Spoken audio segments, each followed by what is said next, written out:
তো ইমাম মাহদি আবার কখন আসবে? আমরা তো বুঝলাম ইমাম মাহদি আসবেন, তারপরে দাজ্জাল, তারপরে ঈসা আলাইহিস সালাম, তারপরে খেলাফা, এই তো।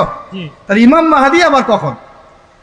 আমাদের বুয়েটের মাহদি বের হয়, পাঞ্জাব থেকে মাহদি বের হয়, হ্যাঁ, বাংলাদেশের ওই কোনায় মাহদি বের হয়, সৌদি আরব থেকে ওই কোনা থেকে মাহদি বের হয়, হয় না? খুব ভালো করে মনে রাখবেন, যতক্ষণ এই বিশ্বে একটা মালহামা না হচ্ছে মাহদি আসছেন না। কথা ক্লিয়ার? এই বিশ্বে যতক্ষণ একটা মালহামা না হচ্ছে মাহদি আসছেন না। তিনি আসবেন ফাতিমা রাদিয়াল্লাহু আনহার বংশ থেকে। কার বংশ? তার আসল নাম মুহাম্মদ। কি নাম? তার নাক উঁচু, নাক একদম উঁচু, খাড়া, কপাল চওড়া, চেহারার গড়নটা আমাদের নবী সাল্লাল্লাহু আলাইহি ওয়াসাল্লামের। তার বাবার নাম হবে আব্দুল্লাহ, তার মায়ের নাম হবে আমিনা। তিনি দায়িত্ব নিতে চাইবেন না, তিনি দায়িত্ব নিতে চাইবেন না। তিনি দায়িত্ব না নেওয়ার জন্যে মদিনা থেকে পালিয়ে মক্কায় চলে আসবেন। ভয়ে আমাকে দায়িত্ব দিও না, এই ভয়ে। ও তিনি আরবি ভাষায় কথা বলবেন, বাংলা ভাষায় না। এখনকার মাহাদিরা পাঞ্জাবি ভাষায়, বাংলা ভাষায় কথা বলে, ঠিক আছে? এবং এই কাবা ঘর যেটা আমরা তাওয়াফ করি, এখানে যে হাজারে আসওয়াদ আছে না, আর এই যে হাজারে আসওয়াদ আর মাকাম ইব্রাহিম, এই দুটো জায়গার মাঝামাঝি মানুষ তাকে চিনে ফেলবে, এই তো মাহদি। তার হাতে মানুষ বয়াত নেবে 313 জন। কতজন? ওই তালুত বাহিনীতে 313, বদরও 313, এখানেও 313। এবার শুরু হবে আসল খেল।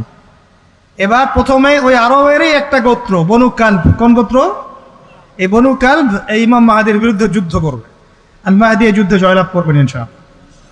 তারপরে সিরিয়া, শাম থেকে, শাম মানে শুধু সিরিয়াই না, ওই পুরো অঞ্চলটাই শাম, ওখান থেকে একটা দল আসবে এই মাহদির সাথে যুদ্ধ করার জন্যে। আল্লাহ পাক তাদেরকে মক্কা মদিনার মাঝখানে বাইদা নামক জায়গায় ধসিয়ে দেবে।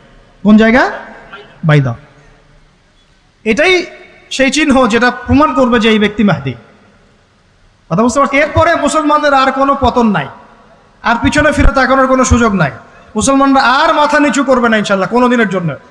তারপর চলতে থাকবে খালি ইসলামের বিজয় আর বিজয় আর বিজয় আর বিজয়। আল্লাহু আকবার। এভাবে চলবে। তবে মাহদি কখন আসবেন? আগে মালহামা, তারপর মাহদি। মালহামা কি তাহলে? এটা হচ্ছে একটা বিশাল যুদ্ধ। এটা কি?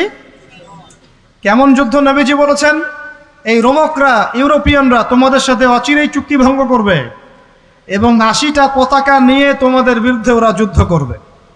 এই মালহামাটা হবে ইরাকের ফোরাত নদীর নিচেই হোক আর পাশেই হোক, আল্লাহ ভালো জানেন, ওখানে সোনার পাহাড়কে কেন্দ্র করে। কি কেন্দ্র করে? এই সোনা মানে সত্যিকারের সোনাও হতে পারে, অথবা তেলও হতে পারে, আল্লাহ ভালো জানেন। তেল তো এখন সোনার জায়গা দখল করেছে, করে নাই? এই বিশ্বে তো সোনা চলে না, কি চলে? তেল। তো এটাকে কেন্দ্র করে যুদ্ধ হবে। নবীজি বলেছেন ওই যুদ্ধে এত ভয়াবহ হবে যে 100 জন যোদ্ধার মধ্যে 99 জনই মারা যাবে না।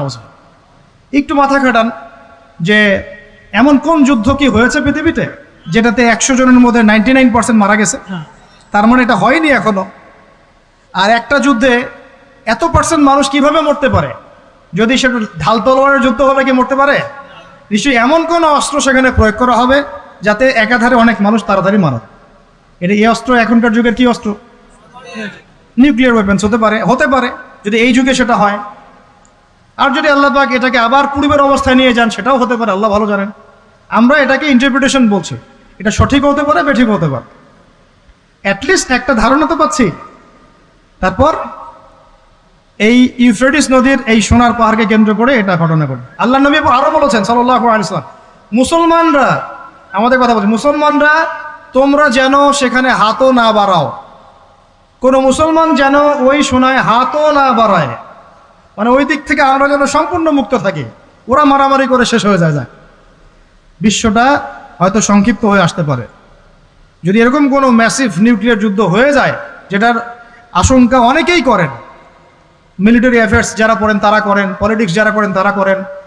এবং এই জায়নিস্টরা চাচ্ছে, এই জায়নিস্টরা খুব করে চাচ্ছে বিশ্বে এমন একটা যুদ্ধ লাগুক।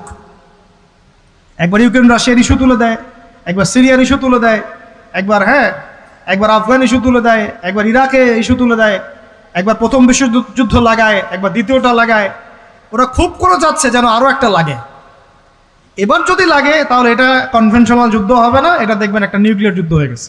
সেটা হয়ে গেলে ওয়ার্ল্ডের আয়তন আর এমন থাকবে কিনা আল্লাহ ভালো জানে।